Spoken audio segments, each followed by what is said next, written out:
Hi everyone, welcome to my channel. In this video, we'll be talking about US submarine tenders, the supply ships for submarines. Please remember to like and subscribe. Alright, let's get right into it. Fact 1. Similar to a small town. Because a submarine is rather compact compared to other warships, and it still needs to go all around the world, endure heavy, long journeys without any sort of supplies, submarine tenders fill that gap. The submarine tenders also travel all around the world to go to a nearby friendly area so they can resupply the submarines. They probably also resupply right in the middle of the open sea as well, if it's away from enemy areas.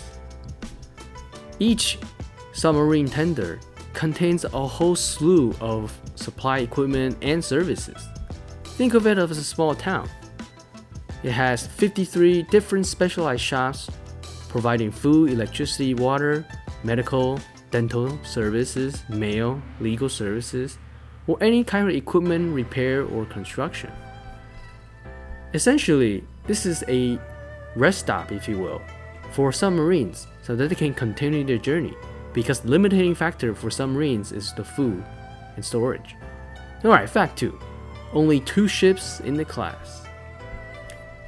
The USS Emory S land is the lead ship for the submarine class Emory S land class. Similar to other warships that are not really intended to go into harm's way and therefore not likely to be replaced, there's only 2 ships in this whole class. There's the USS Emory S land and the USS Frank Cable. There used to be a USS McKee, but it has been decommissioned and retired. So as of now, there's only 2 active submarine tenders going around the world to supply the US submarine fleet. Submarine fleet absolutely needs these 2 ships, and I'm pretty surprised that 2 ships can cover the whole world. Perhaps as one ship covers the Atlantic Ocean while the other one covers the Pacific Ocean. I'm not too sure, but clearly the United States Navy is able to make do with just 2 of these submarine tenders. They carry enough supplies to supply all the many submarines that need to resupply every 90 to 100 days. Alright, fact 3. Not common worldwide. Perhaps it's because the fact that the United States has a larger than normal submarine fleet. The submarine tenders worldwide are naturally not as much used. Other navies in the world have actually retired their complete submarine support ships because they don't feel like it's necessary. For example, Germany, France, they all retired their submarine supply ships. Russia as well. By 2001, the Soviet Union or the Russian Navy stopped using any submarine tenders.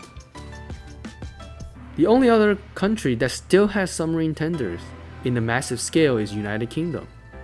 I'm not sure why the United Kingdom is very keen on still having these supply ships for their submarine fleet. However, one commonality is that the United States and the United Kingdom both have large sections of sea to patrol it. And so perhaps because their submarine fleet ranges are much wider than all these other countries that have retired their submarine tenders, they still need to keep a fleet of submarine tenders. Alright, fact 4. Limited armament.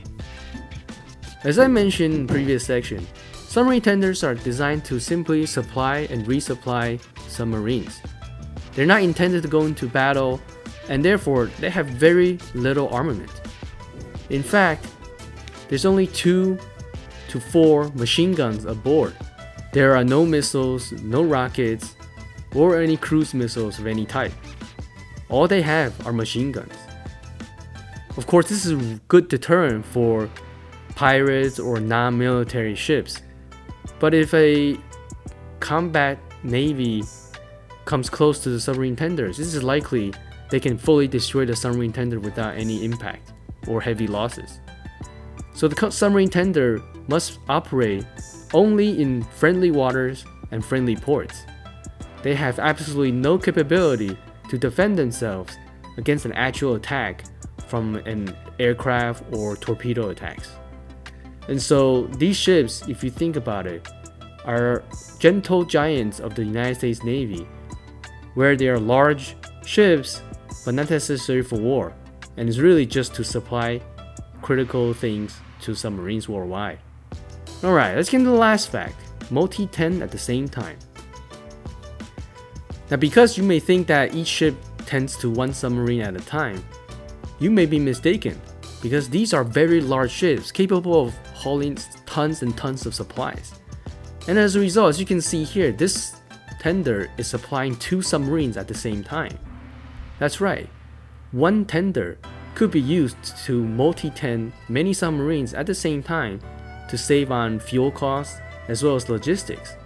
And this enables more submarines to get what they need and continue their deployment. Because submarines need to surface so frequently, every 90 to 100 days, these tenders increase their capability in terms of deployment and let them stay out in the open seas for much longer. Again, these ships are more like cargo ships without any armament, or there is some armament of machine guns, but generally just large cargo ships to provide services and supplies to the sailors aboard the submarines. You definitely need these if you have a large submarine fleet to maintain. Alright, that's it for my video today. Thank you so much for watching. Please remember to like and subscribe. See you next time.